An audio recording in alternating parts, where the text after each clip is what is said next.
ইতালিতে যারা বিভিন্ন দেশ দিয়া অবৈধভাবে আসছেন এবং যারা আইসা লিবিয়া দেওয়া আইসাও যারা কেস মারছেন তাদের জন্য একটা দুঃসংবাদ। কিন্তু যেটা সত্যি সেটাই বলতেছি। অনেকেই হয়তোবা ভিডিওটা ভালো না লাগলে, তাদের মন মতো না হইলে খারাপ কমেন্ট করতেই পারে, কিন্তু আমি যেটা সত্য সেটাই তুলে ধরলাম।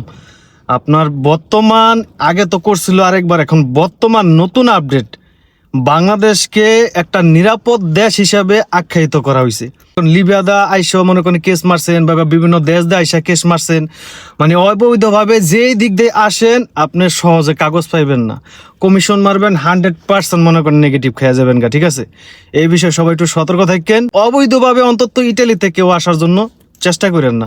ঠিক আছে, কারণ অবস্থা ইটালির ভয়াবহ ভাই। ঠিক আছে, এই ইটালির বর্তমান যে সরকার, জর্জা মেলোনি অবৈধ লোকদের উপর খুব কঠিন কঠিন আইন প্রয়োগ করতেছে। ওনার কথা হলো আমার দেশে যারা আইব প্রত্যেকটা লোক বৈধভাবে আইতে হইব।